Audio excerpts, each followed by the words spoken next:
It was a few years back. I was 10 at the time. It was during summer, and my parents left me at my cousin's house along with my brother. For privacy reasons, let's call him Jake. My cousins were 7, 13, and 16. The youngest was Mel, the middle one Riley, and the oldest was Daisy. They were all girls, and my aunt was there, but she worked night shifts at the hospital. My parents left us there for a week while they went on a business trip. The first few days were fun. We played games, stayed up late, and watched movies in the living room. Daisy was the babysitter, since my aunt worked night shifts at a nearby hospital. Everything was normal until the third night. Daisy let us make a blanket fort in the living room. We filled it with pillows, snacks, and a flashlight. Around midnight, Mel said she heard tapping from the hallway. We teased her for being scared, but then Jake whispered, "I hear it too." We all went silent.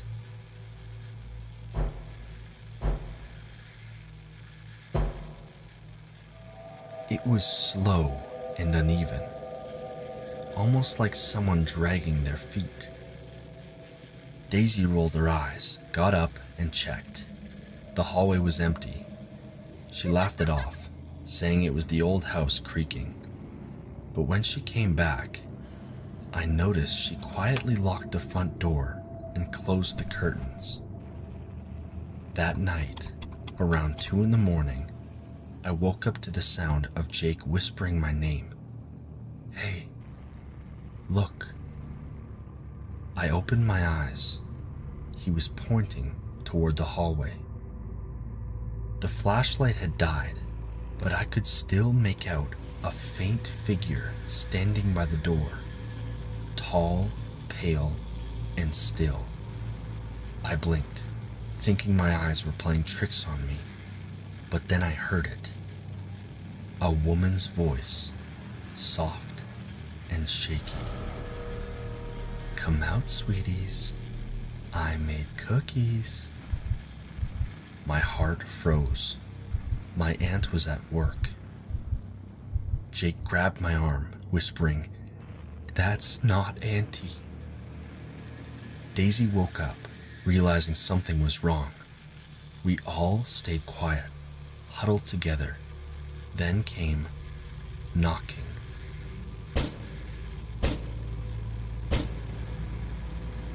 Mel started to cry. The doorknob slowly turned, creaking. Daisy whispered, "Stay here," and stood up, clutching a broom like a weapon. The door opened halfway, but there was no one there. The hallway light flickered once, twice, and for a second, I saw her. A woman in a long, white gown, her head tilted, eyes wide open. She was holding something. A plate of cookies. Then, the light went out. Daisy screamed and slammed the door shut. We pushed a chair against it and stayed awake till morning. When my aunt came home, we told her everything. She looked pale, but calm. Then she said something I'll never forget. "That's why I don't let anyone sleep near the hallway. That's where the old lady used to fall." Later, I overheard her telling Daisy that an elderly woman had lived and died in that house, alone. They found her body days later, holding a plate of cookies. That night, Jake wouldn't speak. When I asked what he saw, he just whispered, "She waved at me." To this day, whenever I visit that house, Jake refuses to sleep in the living room. And sometimes late at night, if it's really quiet, we still hear it. Tap, tap, tap. Followed by a faint voice. Come out, sweeties. I made cookies.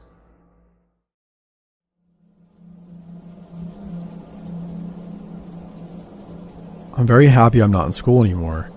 I graduated a few years ago, but more and more every day I hear about incidents at school. On the news, on the internet, and in texts my friends send me. All sorts of horror stories. But the stories online are the ones I'm always finding myself glancing through. I've seen stories online of people relating to how their school went into lockdown, and the story ends up being about some hobo who had been living under the school or some crazy person from down the street who finally snapped one day. I don't know if they are true, but all I know is our school went into lockdown once. And I don't know if even the people at my school know the whole story as to what happened. I don't even know if I understand it myself. It still seems like a sort of fever dream, something that didn't happen and couldn't happen. It was the middle of third period, math. I had just finished a big test. Found out later I had made a bunch of mistakes and ended up getting a D, but that's not really important to the story. I used the hall pass to go use the bathroom. Unfortunately, the school bathrooms were all located at the stairwells and, of course, the bathrooms on the first floor where I was were closed for repairs. I had to go up to the second floor, but before I got there, the bell rang. The bell never rang during class before, but as it did, an announcement came over the PA. Students and faculty, we are entering lockdown and this is not a drill. Please, all students and faculty, follow all school procedures. I froze. I could hear sirens approaching.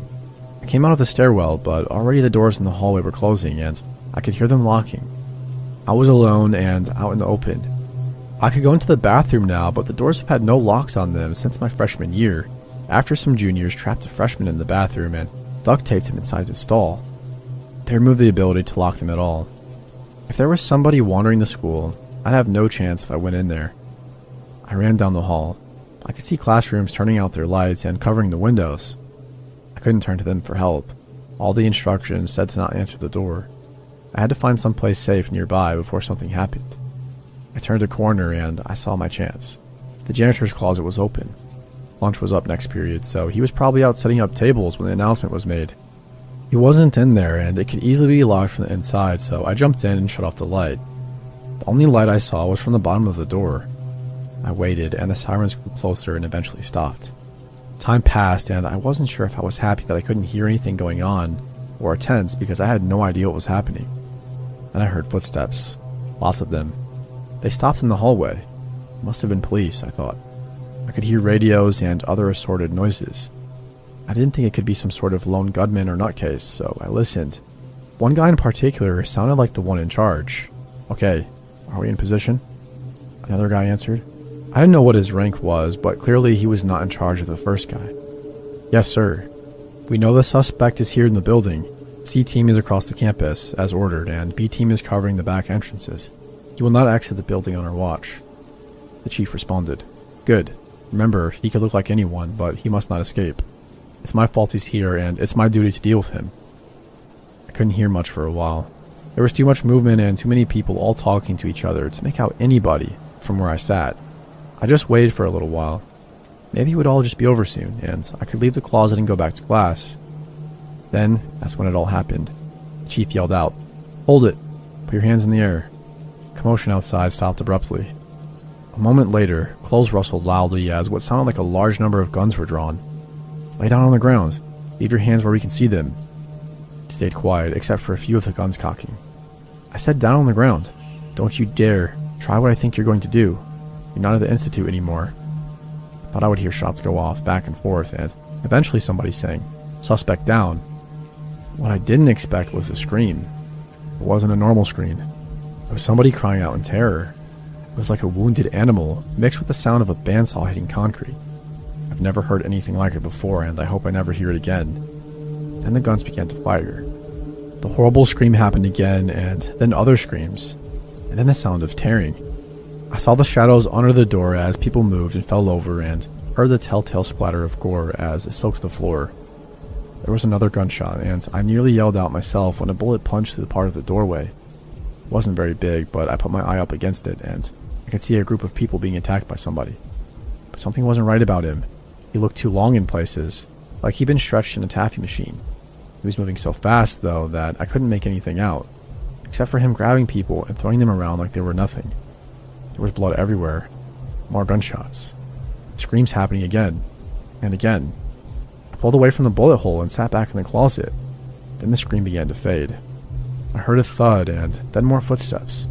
The chief spoke again, but he was breathing heavily like he'd been badly wounded. Team A, he's down. I repeat, he's down. We need to clean up immediately. I didn't move. I wanted to look again, but as curious as I was, I didn't really want to see. But I heard a lot of commotion for a long time, and then nothing. I don't know how long it was after that, but then the PA announced the lockdown had ended. I came out of the closet, tried not to look, but for all the sounds I had heard, there was not as much sign of a fight as I thought there would be. Even the blood I had seen in that brief time through the bullet hole had all been removed. I went back to my class and just told everyone I had hidden in a stall in the bathroom. People were impressed with my guts for doing it, but if nobody else had heard that scream, I certainly didn't want to bring it up. As you might expect, we all went home early that day. Police and EMT were everywhere, but as far as I could see, nobody was being taken away by either. My parents came and were so happy that I was alright. They had been following everything on the news and came as soon as they could. At home that night, I ate dinner and waited to see what happened on the news. The live coverage had ended a long time ago, but when the news came back on at 10 o'clock, I wanted to see everything. As it started, I saw classes had been cancelled for the rest of the week, but then things started to get weird. The news talked about a student who they refused to name, how he had come to school armed but had been taken into custody after a short firefight.